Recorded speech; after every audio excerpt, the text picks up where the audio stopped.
Hi and welcome back, and it looks like we're going to be doing a somewhat reminiscent or melancholy mission for our clones here, as we return to the place of their birth.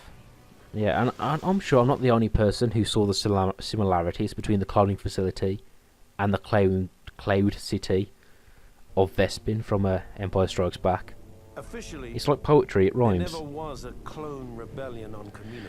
Now, to talk about this character here, Boba Fett, Approximately 20 yeah, years he's a after we were bounty created, hunter, who a essentially special just detention appeared in one or two unit, Imperial scenes of 501st the original Legion, was trilogy, dispatched to but Camino. Her somehow goal is got to a real eradicate an popular army of following. clones And who I do know that would his take first arms appearance against was the in Star Our mission Wars commander, Holiday an Special, expert on the inner in an workings of animated Camino, feature, was a young bounty hunter named Boba Fett. or Bob to his friends.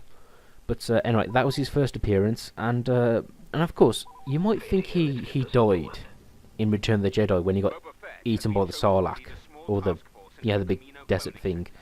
But no, apparently, according to the expanded universe, he sort of crawled out of there. But saying that, according to the expanded universe, most people went on living, if I'm honest. Like, something I know about Darth Maul is that, yeah, apparently he got chicken robot legs and returned. Yeah. Oh, really? That must be a living hell, really. Being cut in half, then brought back as some kind of monstrosity. I'll be like, oh, dude, I'll just throw me in the lava pit. But anyway, this character here, this sort of character is different from the other hero classes, if you will, because obviously he doesn't have a lightsaber; he just has a gun. Although, to be fair, this gun is overpowered. It's more effective than your standard pistol. But anyway, like I was saying, he also has some cool abilities, like he get a jetpack. He can also shoot mini rockets, plant detonators, and has a flamethrower. So pretty much a very versatile character. And something I must say about Star Wars in whole is that, let's be honest, if you're not a Jedi, you're not really important. Well, okay, that's technically not true, but let's be honest, Jedi / Sith do all the important things in the universe. They make all the changes. But saying that, it is nice to see a character who doesn't have powers, if you will, who can still kick ass. So I guess he's the Batman of the universe. That's also why I like Han Solo, if you will, because I always felt that Han Solo was kind of like the atheist of the universe, if that makes sense. He doesn't really believe in anything, and he's kind of a rogue. When I was saying that, something about the expanded universe is that there is an actual sequel trilogy planned. A trilogy after Return of the Jedi, which will not get made now because the actors are too old. But anyway, my point is that Han Solo is actually Force sensitive. Yeah, your use of the Force isn't really something. It doesn't really depend on how spiritual you are as such. It's kind of like X-Men. You're kind of born with the powers.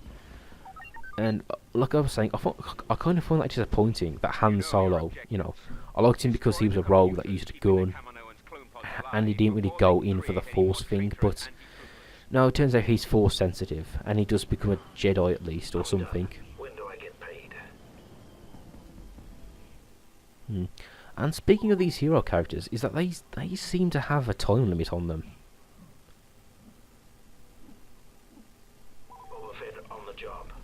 And I just looked up there, and they said the count of this class of character, the count of Boba Fett was 0, but I still managed to select him anyway. Is that a glitch or something?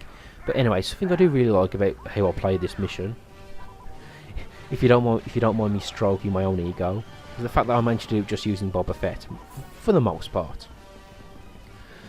Yeah, he's a really cool character, and he has really cool abilities. Oh, and speaking of which, his sort of weaponry does come very useful for this part of the mission. And I'm sure this is, of course, sort of a reference to the Obi-Wan Kenobi Jango Fett fight of the prequels. See, I sort of have to remind myself which Fett was in which trilogy, because I do get them confused.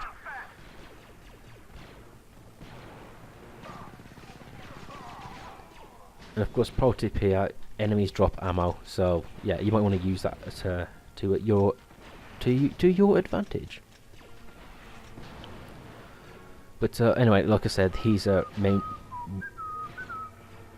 What? Oh, I love this guy here. Look, sorry mate, but I need to blow it up, and you were standing in the way. And he was also whistling the Imperial March. You know that. Yeah, I can't whistle, but that does make you wonder. Does the and again another guy stands in my detonators. But anyway, like I was saying, that makes me wonder. Does the Imperial March exist within the Star Wars universe?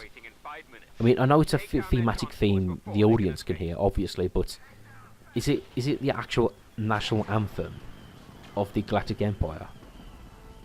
Do they all rise and they play that song? You know, duh duh duh duh duh duh. This job's finished. I'm out of here. And sadly, that's the end of Boba Fett for now, at least.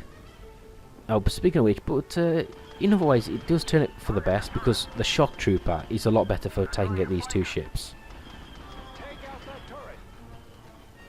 There we go, easy as pie. You know, even at that, you know, that's a shot even a Stormtrooper can make. But anyway, like I was saying, you can just take out these escape ships with the rocket launchers fairly easy. There we go, mission complete with like 4 minutes to spare.